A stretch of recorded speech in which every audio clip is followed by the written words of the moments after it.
इस सांस्कृतिक संध्या पर पोइम के विषय का चुनाव मेरे लिए अब तक सबसे जटिल चुनाव था। कविता लिखनी बड़ी आसान है, लेकिन विषय का चुनाव हमेशा मुश्किल रहता है। मुझे पता था इस सांस्कृतिक संध्या में पूरी पुलिस फोर्स मेरे सामने होगी और मैं उनका कोई अधिकारी नहीं, कम से कम इस सांस्कृतिक संध्या में मैं उनके परिवार का हिस्सा हूँ। तो परिवार का हिस्सा होने के नाते मैं किस तरीके से एक आम पुलिस जन है उसके परिवार की व्यथा, उसके फक्र को के रूप में एक विषय का चुनाव किस तरीके से कर सकता हूँ। 2-3 दिन मंथन के बाद फिर मुझे विषय मिला कि शायद ये एक बेहतर चुनाव होगा कि मैं एक आम पुलिस के परिवार का जो विषय है उसको काश उसके बहाने तुमसे पूछती मैं अपनी बात कह पाऊँ। ये एक आम पुलिस वाले की जो बीवी है उसकी मन की बात है। वो अपने पति से सीधा सवाल नहीं कर सकती है, तो अपने घर के बाकी सदस्यों के बहाने उससे सवाल करना चाहती है, उससे बहुत सारे जवाब चाहती है। तो वो अपने आप को स्वार्थी नहीं दिखाना चाहती है कि मैं तुमसे कुछ नहीं पूछना चाहती, बस तुम तो इन और लोगों के बहाने मुझे इन सवालों के जवाब दो। काश उसके बहाने तुमसे पूछती मैं।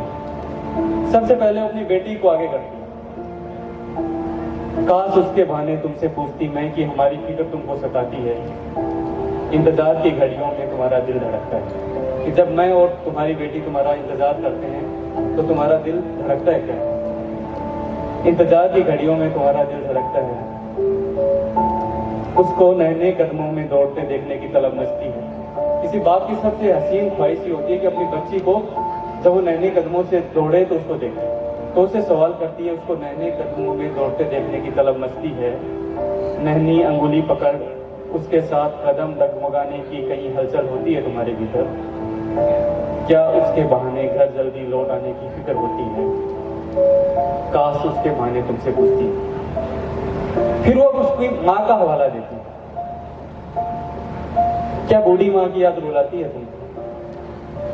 क्या बूढ़ी माँ की याद रुलाती है तुमको?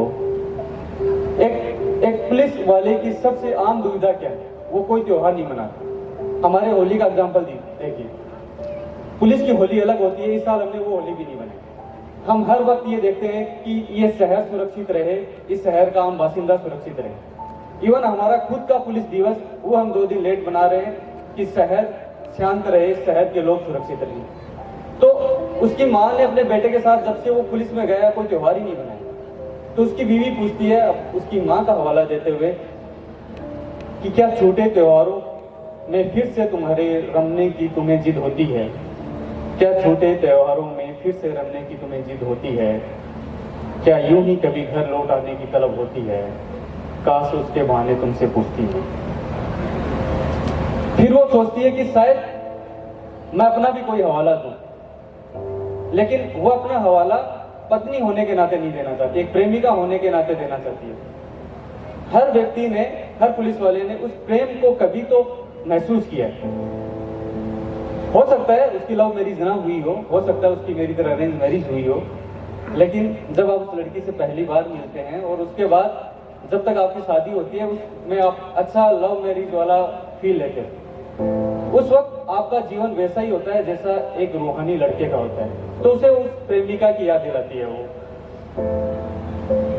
जब आपका वो समय चल रहा होता है, जब आप एक प्रेमी की भूमिका में होते हैं, फिर आप एक वर्दीधारी की भूमिका में होते हैं। प्रेमी की भूमिका में आप तमाम स्टूपिड हरकतें करते हैं। आप उसका घंटों तक इंतजार करते हैं, घंटों तक फोन कॉल पे बात करते हैं, उसके आने का इंतजार करते हैं, उसकी स्कूल जाके वेट करते हैं, उसका रेलवे स्टेशन पे इंतजार करते हैं, लेकिन सर्विस में आने के बाद ये संभव नहीं। तो वो उसको पूछती है कि अब जब तुम ड्यूटी पर हो तब वो तुम्हें वही कॉल करती है, वही मैसेज करती है, लेकिन तुम दिन में ड्यूटी में हो, तुम उसके कॉल को देखते हो, जवाब नहीं दे पाते हो, उसके मैसेज देखते हो, जवाब नहीं दे पाते हो।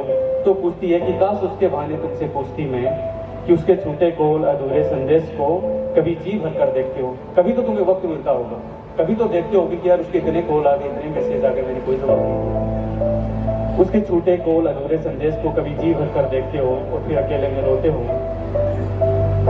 घंटों सड़कों पर इंतजार करने वाला वो रूमानी लड़का, घंटों सड़कों पर इंतजार करने वाला वो रूमानी लड़का आज उसको अकेला छोड़ ड्यूटी पर दौड़ता है। आज उसको अकेला छोड़ ड्यूटी पर दौड़ता है। उसका अकेलापन तुम्हारी रूह को सूना करता है क्या? उसका अकेलापन तुम्हारी रूह को सुना करता है क्या? काश उसके बहाने तुमसे पूछती नहीं। फिर वो इसी बसोबेस में तमाम यादों को खोजती है जो उसने अपने पति के साथ बिताई। उन तमाम सारी खूबसूरत यादों को वो खोजने का प्रयास करती है। इसी में पलटी जब यादों की अलमारी को तो ना जाने कितने हसीन थे वो लम्हे। सबसे बुरा वक्त किसी प्रेमिका के लिए होता है कि आप उसके पास हो, आपने उसके साथ बहुत हसीन लम्हे बिताए हैं, लेकिन अब आपके पास समय नहीं है। पलटी जब यादों की अलमारी को तो ना जाने कितने हंसी थे वो लम्हे। वो तुम्हारी तमाम पुरानी यादों को बार बार जीती है, तुम्हारी फोटोज देखती है, तुम्हारे लव लेटर पढ़ती है, तुमने उनसे कभी बात की ऑडियो रिकॉर्डिंग बार बार सुनती है। जी भर तुमको देखती मैं, जी भर तुमको पढ़ती मैं, जी भर तुमको सुनती मैं, फिर अकेले में बिलखती मैं, फिर अकेले में बिलखती मैं। जब ये सब चल रहा होता है तो उसकी नन्ही बेटी अपनी माँ के पास आती है। बगल में थी नन्ही परी तुम्हारी, बगल में थी नन्ही परी तुम्हारी, संजोया उसने भी तुम्हारी यादों को, संजोया उसने भी तुम्हारी यादों को। जानते हो उसकी यादों की सबसे खूबसूरत तस्वीर कौन सी है? जानते हो उसकी यादों की सबसे खूबसूरत तस्वीर कौन सी है? वो तस्वीर है सड़क पर खाकी में पहरा देता उसका बाबा। वो तस्वीर है सड़क पर खाकी में पहरा देता उसका बाबा। सब उलझने दूर की उस नन्ही परी ने, सब उलझने दूर की उस नन्ही परी ने। अब नहीं है गिले सुखे तुमसे कोई, अब नहीं है गिले सुखे तुमसे कोई।